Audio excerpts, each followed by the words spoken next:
What is going on, guys? My name is John and welcome back to yet another video. If you played Legends Arceus before, you know that a big part of progressing through the main story of the game is completing research tasks. After completing one, you're given points that increase your rank, and across the entire dex there are thousands that you can do to rank up to unlock new features and areas of the game. After completing a certain amount of them for a specific Pokemon, you'll eventually reach the completed rank 10, but if you manage to mark off every single task, the icon updates to a secret ranking called Perfect. So what does it take to get them all? Today we're going to find out how easy you can get a perfect Pokedex in Pokemon Legends Arceus. So the goal for this challenge is super straightforward, as I have to perfect all 242 Pokemon in the entire Pokedex.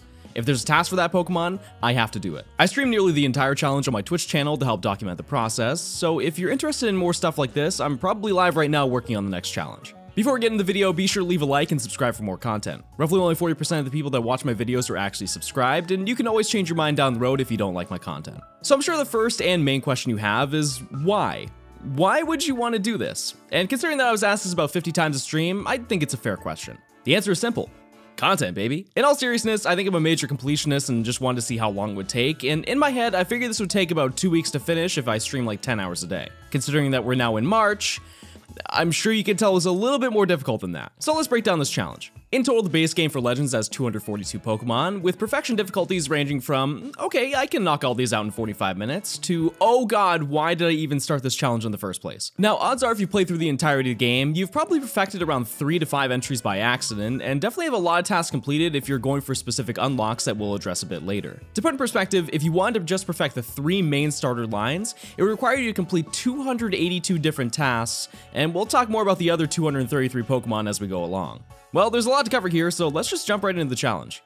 On the release day of the game, I initially didn't really have the idea or goal of perfecting my Pokedex, and that's mostly because I didn't know exactly how much effort would go into it.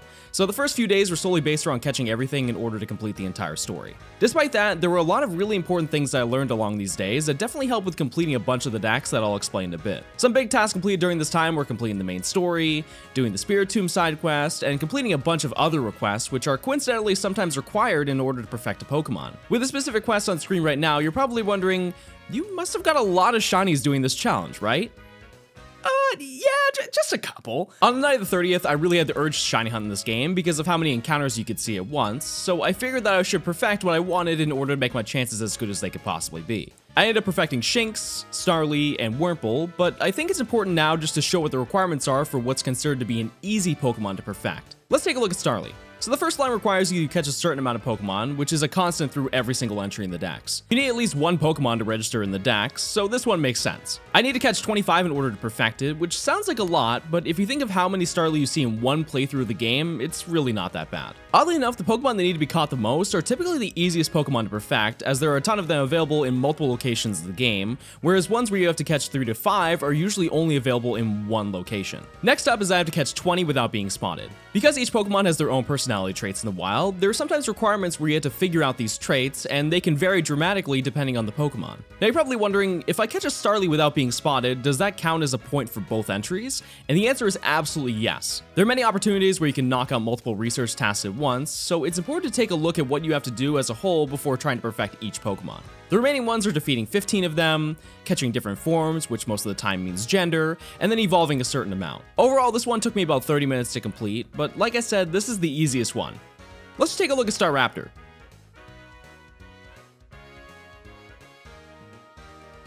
Yeah, there you go. After completing those 3 and grabbing a few shinies, I knew that I really wanted to see how far I could take this challenge, so I decided the next day to see how much I could get done. The main goal for this day was to only perfect one Pokemon, which is usually the first one that everyone completes, Arceus. The only requirement for this Pokemon is just to obtain a piece of it after defeating it in battle, but honestly, this is the hardest Pokemon to perfect in the entire game, solely based on the fact that you need to catch every single other Pokemon in the entire dex in order to get it. Although there really isn't any other Pokemon that requires the same amount of work to finish, there are still plenty of extremely tedious ones that will need to be taken care of as we go along. On the next day, I told my chat the plan of perfecting the entire dex, and to be honest, I didn't really have any rhyme or reason as to how I was going to tackle it. I kind of figured that I would just start with the easier ones first, but I was also open to the idea of letting my chat pick whatever one I should go for next. One big thing I ended up learning today is definitely my first big tip in this game. I found out that if you evolve a Pokemon that has multiple evolutions, it will count the evolution for the Pokemon that you evolve, count another task for obtaining another form of the evolution, as well as count an evolution for the next stage. I showed off that I only had evolved one Rowlet, however I had 2 evolutions for Dartrix as accounted for the Rowlet evolution, as well as the evolution into Decidueye when I was filling out the Pokedex to get Arceus. Now, I'm 99% sure this is just a bug, but to this day it's still not patched, so I'm assuming that they just don't know about this,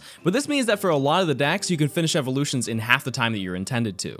I started working on common Pokemon like Bidoof and Bibarel, and I showed off another trick that definitely helps with almost all of the early game Pokemon. Another big research task category that has to be completed are based around move requirements like use this move 20 times, use a ground type move on a Pokemon 10 times, and especially making the Pokemon use a certain amount of strong or agile style moves. While a lot of these can be really tedious, a big upside is that aside from defeating certain Pokemon with moves, if a wild Pokemon uses the move or style inside or outside of battle, it will register in your Pokedex. With this in mind, I was able to get Pokemon like Bibarel done extremely fast because the wild Bibarel knew moves like Bite and Aqua Tail, which are required things to complete. The only downside is you really can't guarantee that the Pokemon will use the move, but considering that those 2 moves are half of its moveset, the chances are pretty solid. Now, this trick is really only beneficial early on due to the fact that it's pretty easy to outlevel a lot of the Pokemon in the first 2 areas, and they're also typically more abundant than the others in the decks. A lot of Pokemon in areas like the Alabaster Icelands also don't have all the moves that you need, but this is definitely a really solid early game trick to speed up this entire process. After perfecting Bidoof, Bibarel, and Staravia, I decided to let my chat take the wheel on a few decisions, and we ended up jumping all the way to the Mirelands to take on our beloved Terry the Tangela. In comparison to the others, this was a lot more difficult because of how less frequent it is to see this Pokemon, but it was also the first time I had to defeat a Pokemon with a certain move. Now, in my opinion, it's really nice to have a set list of Pokemon in your pasture that cover a bunch of different move typings, but the best Pokemon to take by far is Arceus. Because Judgment's typing is tied to whatever plate you attach to it, you can take care of these tasks without ever having to go back to your pasture to swap Pokemon. There are a few downsides, however, like the fact that the move only has 5 power points, but you can also just carry around a bunch of leopard berries and never have to worry. If you're extremely good at multitasking, you can combine more challenges with this one, like for example, have Infernape use an Agile style Flare Blitz on Tangela to knock out 1 entry for the Agile style, using Flare Blitz, defeating Tangela, and defeating Tangela with a Fire type move. In my opinion though, this is an extremely difficult thing to keep track of, considering that these 2 entries are on completely opposite sides of the Pokedex, and I just can't mentally keep track of that many things at once. If you can manage that though, you'll get this dex done much faster than I did. One of the other things that needs to be completed for Tangela is feeding them. This is pretty simple as we have to throw out a berry for it to eat, and we have to do that a total of 5 times, which is definitely light work compared to the infamously more rotund members of the Pokedex. It's obviously best to do this in a large group if possible, and I noticed that if you throw them either too close or directly at the Pokemon, they'll be much less likely to eat it, so don't be shy to make them burn a few calories on the way to their meal. After perfecting Tangela, my chat kept ranting about the most difficult Pokemon to perfect in the entire game. Magikarp. For some reason, you had to let Magikarp use Splash 100 times, so I just went to the Coronet Highlands and found a group of them to splash against. This took all of like 5 minutes to complete because it's the only move that they can use, so it really wasn't even that tedious, but it definitely was boring. I did my best to make it look as entertaining as possible.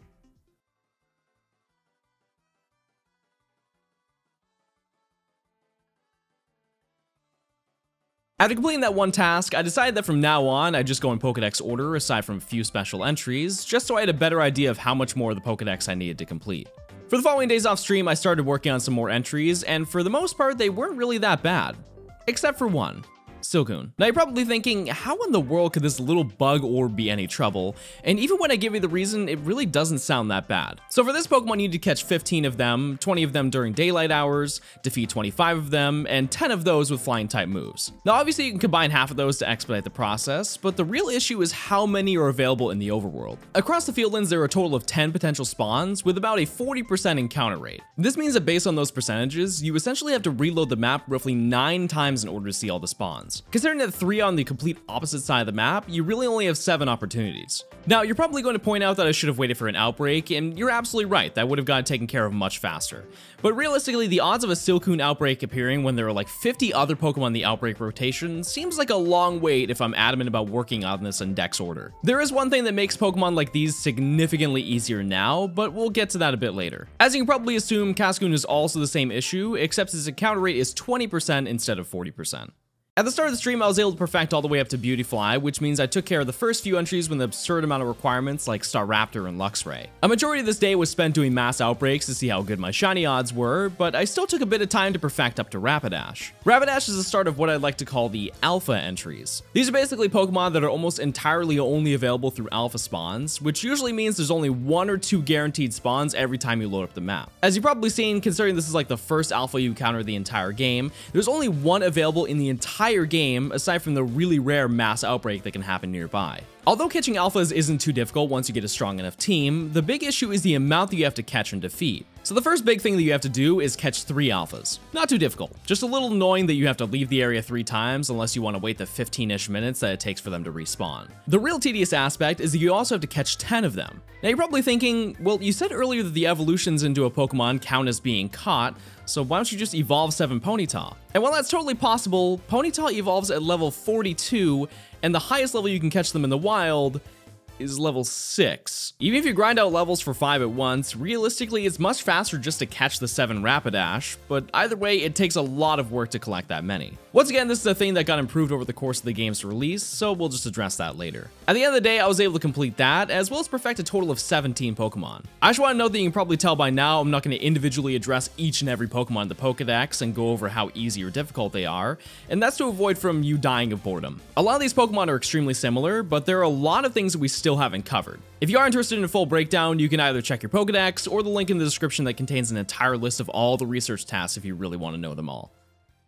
At the start of this day's stream, I didn't work on any entries at all, as I promised my chat that I wouldn't end the stream until I found 10 shinies in one day. Although I didn't make any specific progress, I caught nearly every Pokemon from every outbreak that I visited, which means that I knocked out an absurd amount of entries for probably 50 different Pokemon in the dex. You've probably noticed that I haven't really mentioned any shinies in the video, and that's mostly because I plan on making another video about that.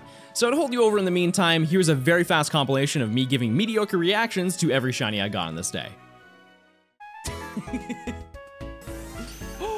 There we go! Number 1! I should save, because I'm gonna get a shiny right now.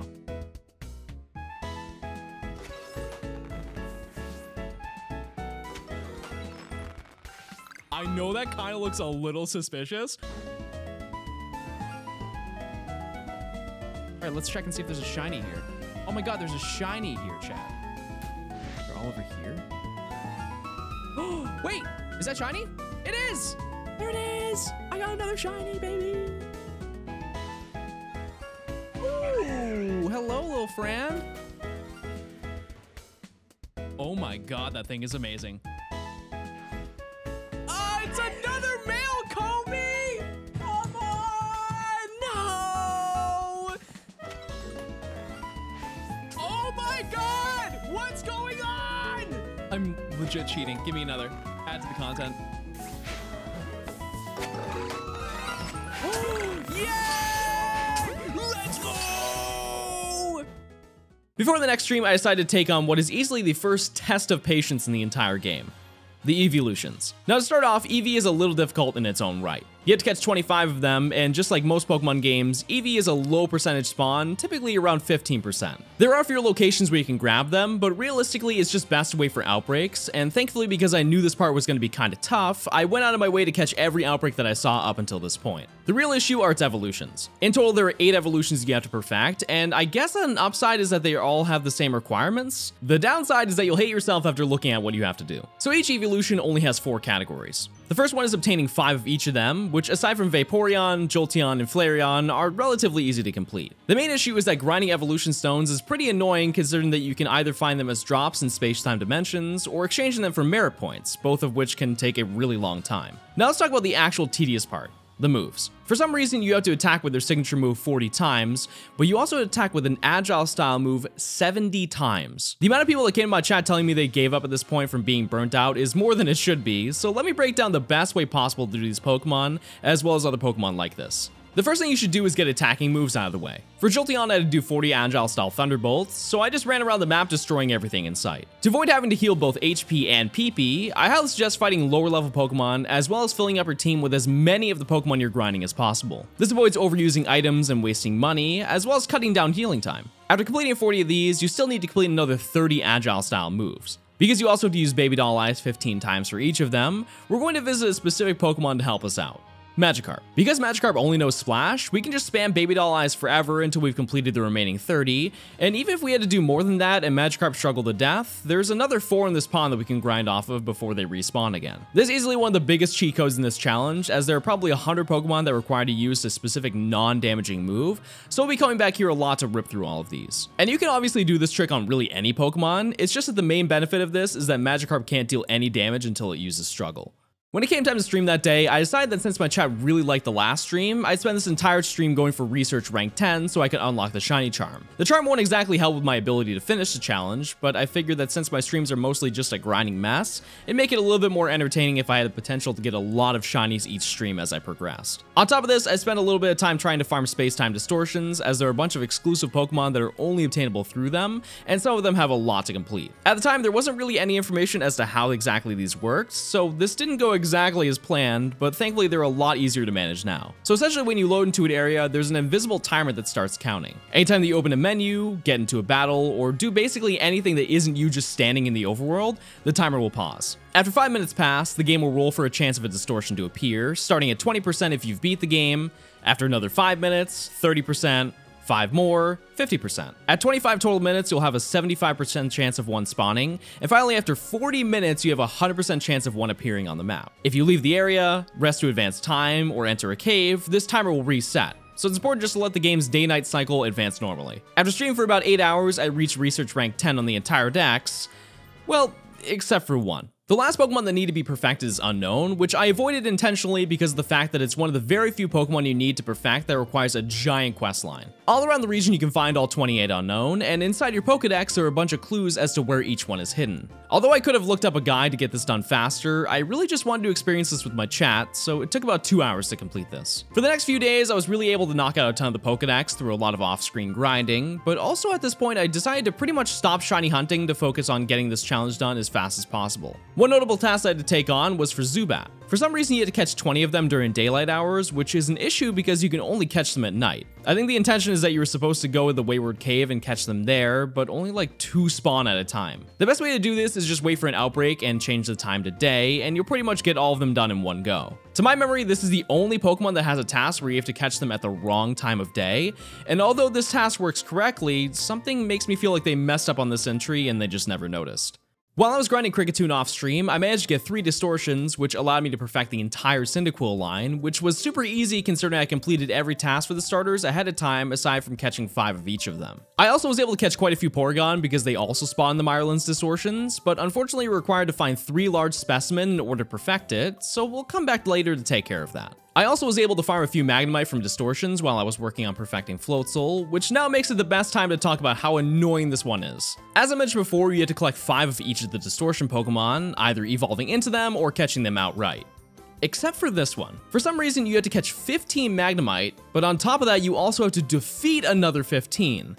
Because you're only guaranteed 3 of these exclusive Pokemon per spawn, you're looking at waiting for a minimum of 10 distortions, and considering that Magnemite is only a 60% spawn, there's a pretty low chance you'll get it done in that many. On top of that, you also have to catch 7 light specimens, so needless to say, we're going to be working on that as we go through the dex, and pray that I don't have to do a ton more once I get to its entry. The next stream was almost entirely focused on shaking spots for a bunch of Pokemon. As you make your way around the map, there's a solid chance that you'll find a shaking tree, rock, or box that contains a Pokemon. Graveler, for example, is really easy because nearly every shaking ore that contains Graveler in the Highlands only has that one Pokemon, whereas some Pokemon that we'll talk about later have a much lower chance. At the end of the day, I started working on Stantler, which is also the start of weird new Hisuian evolutions in the game. As you probably know, there are a few new Pokemon that evolve through really strange methods, like Stantler, for example, evolves after using Agile-style Psyshield Bash 20 times. While doing this for one Pokemon isn't really a problem, for Stantler, Basculin, and Quillfish, you need to get 5 of their evolutions, which is an enormous pain to complete. Thankfully, I got a lot of cool shinies during the stream, so a lot of tediousness was covered by that. Over the course of the next week, I didn't really experience many new Pokemon that posted a unique challenge, and that's mostly because the first quarter of the dex contains the most strange challenges. Some notable things I had to do though was feed Snorlax 50 times, which is really boring because there are only 2 locations where they spawn, and I finally started working on starter Pokemon that you don't get at the beginning of the game, like Chimchar. The only real issue with these is you have to feed the mid-stage starters, and the only way you can find them is through a 4% spawn in like 2 locations on each map. Thankfully, I got pretty lucky in finding all of these throughout the challenge, but just locating one can take up to 30 minutes of playtime. At this time, I would like to nominate Raichu to be potentially the #1 most annoying Pokemon in the entire game. Not only to catch 10 of them like every other alpha Pokemon, you have to use a lot of moves. Although you only have to do 15 agile style moves, you have to land 40 Iron Tails and 70 Thunders. 70. The most annoying part is that in addition to having only 5 power points per move now, they both have 70% accuracy, which might as well be 5%. The only trick I can say to make this easier is to battle during a thunderstorm, but in my defense, I didn't know that mechanic was in the game, which is really dumb of me, but what can you do? I ended up getting to perfecting Combee and Vespiquen, who are both annoying in their own right. Combee is super tedious because you have to find 40 of them through the shaking trees, and Vespiquen needs 7 heavy specimen, and it has like a spawn rate of 1% in the wild, so you're basically forced just to catch the static one in the Mirelands because any alpha is considered a heavy and large specimen. Although Combee are really common, this took me way longer than it should have, and I think that's mostly because it's really hard to see every single shaking tree on the map. I didn't think I'd ever say this in my entire life, but I really wish the berry trees looked like the ones in Sword and Shield. Ugh. I ended up finding a route in the Mirelands that let me fly over basically every tree that they could be in, so I definitely did this in the most optimal way possible. On day 17, I basically just stood in place the entire day until space-time distortions appeared in the Icelands. Because Scizor needs to be defeated by fire-type moves, I just had to wait for those because they're partially exclusive to these. On the upside, I was able to also perfect the entire Oshawott line, and on top of that, I was able to turn all of the waiting footage into one of those sky time lapses that's at the beginning of every YouTube vlog from 2015.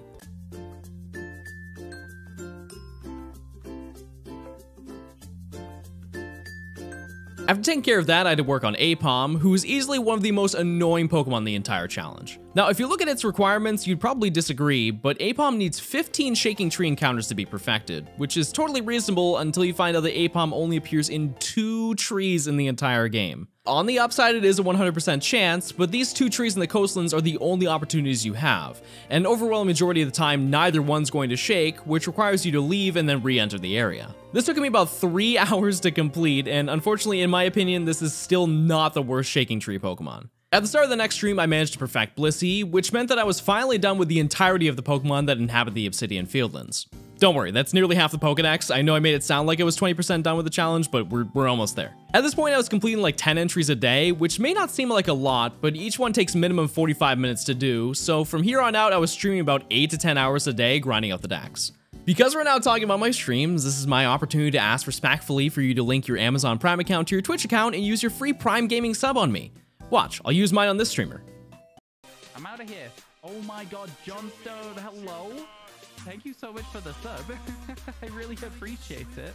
Look how happy he is. Now it's your turn. The next stream, I decided to skip ahead of the list and perfect Spiritomb in the event that I would find a shiny one, because there's no way that Pokemon will become more common in the future, and after that, I worked on Lilligant. This one in particular is a little frustrating because you need to get 5 Sunstones to evolve Petalil, and the only location these are available is through the Ursaluna digging spots, but thankfully I was able to get all I needed in only an hour. Spending the next week, I really decided to kick my grinding skills into overdrive because 21 days of streams in, I had finally reached the halfway mark through the decks.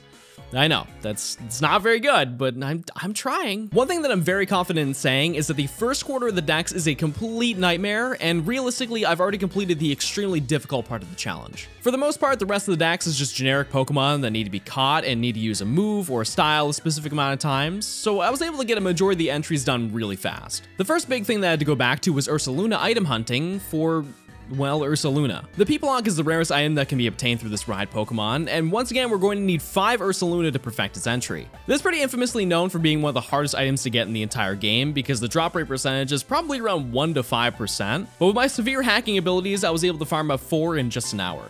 In exchange for that luck, I had to go through the Pachirisu Gauntlet. So this Pokemon is one of the last Shaking Tree Pokemon that I had to perfect, and for once, I don't have some insane reasoning as to why it took so long to complete. You had to find 25 of them, which is a little annoying, but in turn, nearly every single tree in the Mirelands has a 15 to 25% chance of one spawning. My chat can attest that my luck was just garbage. To just complete the tree section of perfecting Pachirisu, it took over 4 hours. I want to rank this one as one of the most annoying Pokemon in the decks to perfect, but I can almost guarantee that you'll have a much easier time than I did, so let's just move on. On a side note, the most annoying thing in the game isn't even related to the challenge.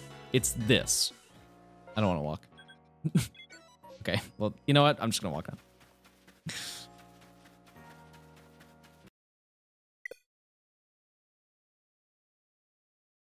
For some reason, my game crashed minimum once a stream, and even to this day, I still have this issue. I've never had any other Switch game have a problem as bad as this one, but after this incident, I have kept autosave on permanently to avoid getting set back every single stream. On the upside, I did reach a big milestone at this point in the challenge.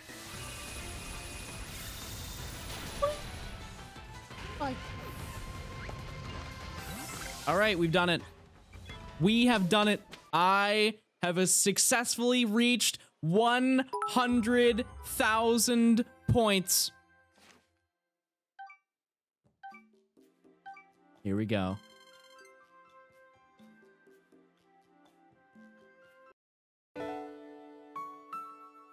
That's not fair. That's not fair. I wanted 6 digits. But I got capped. I also like to note at this point that a lot of new people started watching my streams for some reason, and the most common question that I would get was, well, what do you get when you perfect every Pokemon? Because we were all very confident there was no reward because I got the Shiny Charm at rank 10 for everything, we just made something up. What do you get when you complete the Dex? Basically, once you complete it, you go to Laventon, and then you can go to the Sinnoh Ruins and get Shiny Arceus. For the remainder of this challenge, my chat would just talk about how badly they couldn't wait to get Shiny Arceus anytime somebody asked. And to make me feel better, let's just say that that's the reward from now on. We're so close, guys. Baby steps away from the Sinnoh Ruins. Later in the week, I had to take care of some weird one-off things, like finding the only Togetic in the wild in the same fashion as Monferno, feeding Lickitung 50 times, and made my way into the coastline entries. For the most part, these were super straightforward, so I didn't really have any spiciness to add to my streams, but thankfully the game knew when to fill in for the downtime. I'll fly over the Remoraid's. I'll show you. We'll get a shiny from that, don't worry. I can drop off this side of the cliff, and there's 5 there. Fly over the water. There's another 6. Ride the coast for another 6, and then 10 in a giant pool. There's another 6 spawn. Did you see any of them? Because I didn't. And we hug the coastline here. There's 6 here.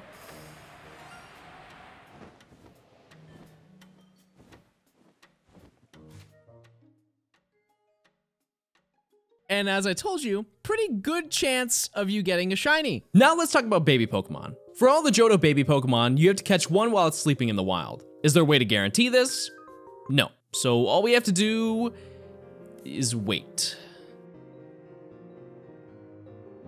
I guess we'll just come back to this later. The final big thing to note is Basculegion. This one requires you to get 5 of them through Basculin and recoil damage, which didn't take too long, but it was a little bit tedious because I needed to make sure that my Pokemon weren't getting knocked out, or else the damage counter would reset. Over the week, I managed to complete 70 entries to get a total of 169 Pokemon. Nice. You know what? I'm gonna say it. Although a lot of the final evolution-based Pokemon and Distortion exclusives are extremely tedious to complete, I'm proud that I took the time to complete them. Are most of the Pokemon like Basculegion useless because you can't find them in the wild? Absolutely. But since I know a majority of people haven't and won't take the time to complete them, it makes me feel, you know, a little bit special.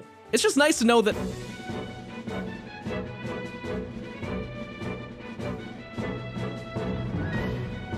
So on Pokemon Day, Game Freak revealed that there's a new update to the game called Daybreak, which released literally an hour after the Pokemon Presents ended. Although I was worried that they were adding another 50 Pokemon in the Dex to extend this challenge by another 2 weeks, this update actually only helped me in this challenge. With this update, you have to investigate a new mechanic called the Massive Mass Outbreaks, which allows you to visit up to 15 outbreaks in one area rather than only 1 at a time. As a result, it's now significantly easier to find a specific Pokemon that you're looking for if you need to catch or defeat multiple amounts of them, but that's not even the best part. On top of this, these outbreaks also have the chance to spawn another wave after with stronger enemies, which either gives you the alpha variants of that Pokemon or their evolutions. This means that for the first time ever, many Pokemon that were never available in the wild can now be caught. Things like Sneasler, Basculegion, Ursaluna, Cleaver, Lilligant, Raichu, and basically any other annoying evolution Pokemon that you can think of can now just be caught in the open.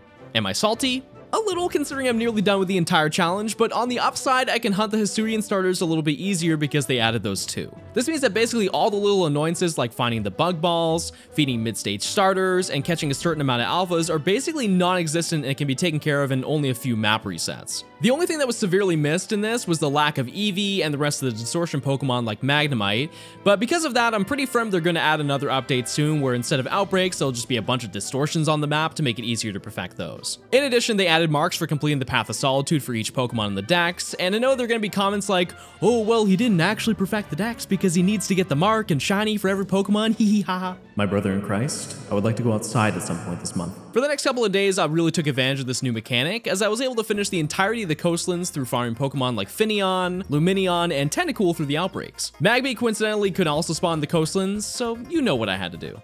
Oh, it's time to go to bed, chat. You look so tired. You look so tired. Oh, chat, I'm gonna go to the bathroom. Just watch them for me, okay? Just watch them, please. You guys promise to watch them, make sure they're good, they don't leave, okay?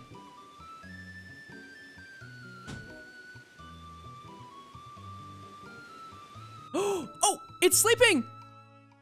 Are they both sleeping? Well, I'm done with that now. I don't want to do that ever again. I also finally managed to finish the entire Magnemite line, but I also found this weird bug. So apparently if you visit Distortion when it's active and fast travel to any location, it will remove and cancel any of the 3 guaranteed special spawns for that Distortion. I highly doubt this was an intended feature, but it's extremely annoying, especially when Magnemite takes as long as it already does. Thankfully, I was able to get another one quickly to finish that line for the day. At this point, I've reached the Highlands with 188 Pokemon perfected in my decks, but believe it or not, we're a lot closer than it looks to being done with the challenge. To start the area, the most infamous Pokemon in the entire decks had to be completed. Garchomp. So the main complaint that most people have with this Pokemon is the fact that you need to complete 100 strong style moves, which I will admit is pretty insane, but to be fair, you have to use 80 total moves anyways with the other research tasks that it has, so if you're multitasking and doing a bunch at the same time, it's really not that awful. Also, considering that you had to catch a bunch of alphas, I think I only healed once this entire process. The funny part about this whole day is that this stupid rock took longer than the Garchomp because I had to get 15 to leap out of ore deposits. Once again, this was just bad luck, but it took nearly twice as long to do. Electro was also on the list of tough Pokemon. Up until this point, I'd heard from someone in my chat at least 10 times a day for the past 2 weeks about how absurdly difficult this Pokemon was. And to this day, I really don't understand why. Electrode is a little annoying because you have to attack with recoil damaging moves that take out like half of its health, but if you have a full team of them, it's really not that big of a problem, and I only had to heal like 6 times. I think it's really just a big confusion because people see exploding move and assume that you have to go revive your Pokemon every time they use the move, but in actuality, in this game, they made it so any move like explosion now just deals a lot of recoil damage. It's definitely still a tedious process, don't get me wrong, but this took me maybe an hour to perfect, so in comparison to a lot of Pokemon, it wasn't all that bad. I also had to perfect Rotom today. In general, this is a really easy Pokemon to complete, however, you do need to obtain all of its forms. You can only do that by purchasing the items through the Ginkgo Guild, but thankfully I had long prepared and purchased them all already. I will say that it costs a whopping $300,000 to purchase everything, but since you can get 50k a battle from the Misfortune Sisters, that really shouldn't be an issue for anyone.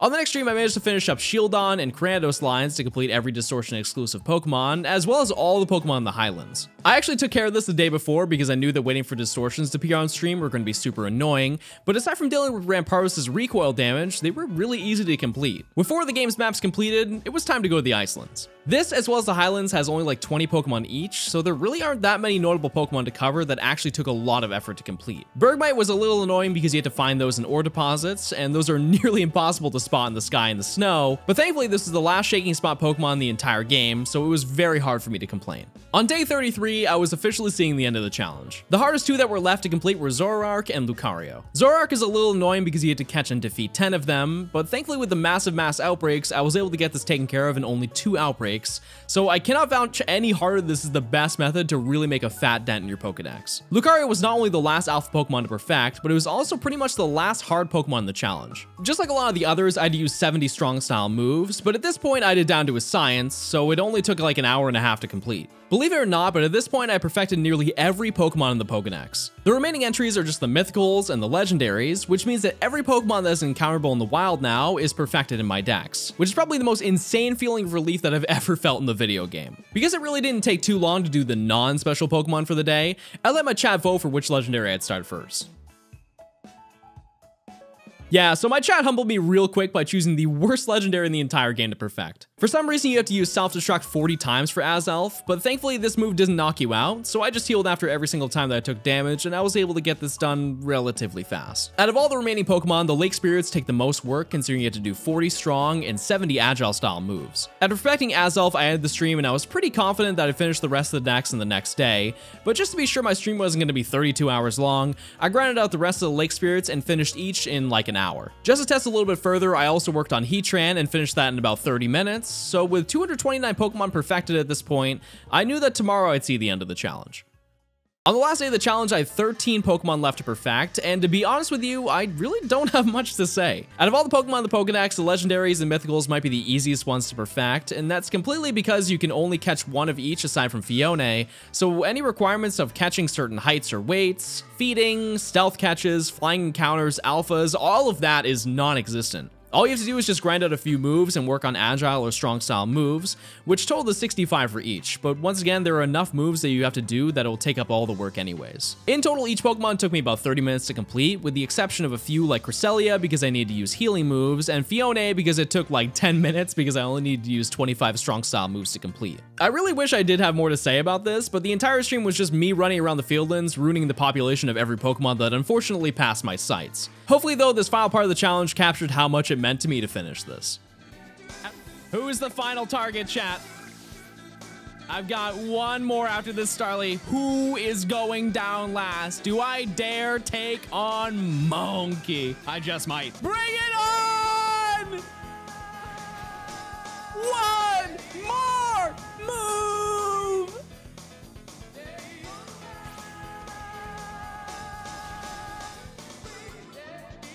Yeah, so I forgot it was I kind of forgot it was a dark type. Okay, hold on.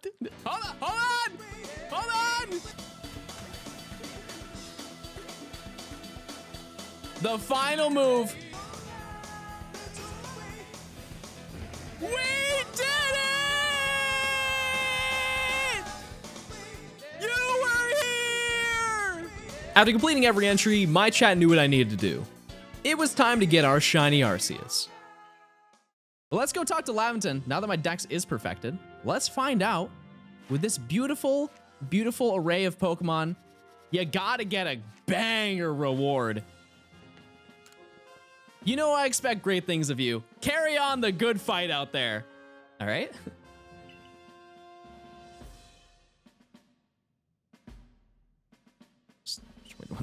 Wait, one second. It's gotta be a mistake, right? It's gotta be just a mix-up. Oh, I know.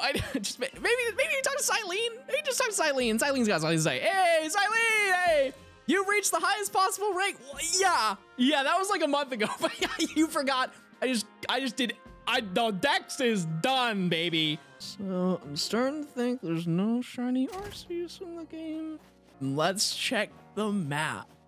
The map's gotta have it. It's gotta be over here. It's in the next DLC for sure. Now, although it is unfortunate you don't get anything for completing basically the entire game and doing everything the Galactic team has ever dreamed of, on the upside, now that I perfected the Pokedex, every Pokemon that I see will have a minimum of a 1 out of 585 chance of being shiny. So if the 150 shinies I obtained during this point weren't enough, this will definitely fix that issue. Who knows? Maybe I'll make a video getting every shiny Pokemon. So yeah, that's pretty much the whole challenge. By the end of the challenge, I finished with around 320 hours of playtime, but I think it's fair to say about 40 of those hours were spent shiny hunting on stream, but the other 280 hours were almost exclusively spent beating the game and perfecting the Pokedex, which is a lot of time. In total, I completed 7,093 research tasks, and although the game caps your points, I earned 125,000 points, plus maybe another 100 for perfecting Arceus, we don't really know. I know a lot of you have been asking for some sort of guide for this challenge, but in all honesty, this video is the guide. The best advice I can give for you if you want to do this challenge is don't. If you don't want to listen, the best advice I can give you is to spend like 3 to 4 days just farming massive mass outbreaks after you beat the game. Every time you approach an outbreak, quickly check and see what you have to do for the entire line. If you're constantly thinking about how to optimize your dex with every catch, you'll get this done a lot faster than I did. Despite this taking over a month to complete, I actually had a lot of fun with this challenge, and believe it or not, I'm not done with this game at all. I know you're probably going to think I'm lying because I don't upload too much, but I have easily another 10 videos lined up for this game, and nearly every single challenge will be streamed to my Twitch channel, so if you're not following my streams, it's easily the best way to see the most content that I make. As always, be sure to leave a like and subscribe for more videos, as I should have another one out really soon. Be sure to follow my Twitter for updates and stupid tweets, as I've been tweeting about my big video that should also be coming out relatively soon. Other than that, thank you all for watching, and I'll catch you on the next one.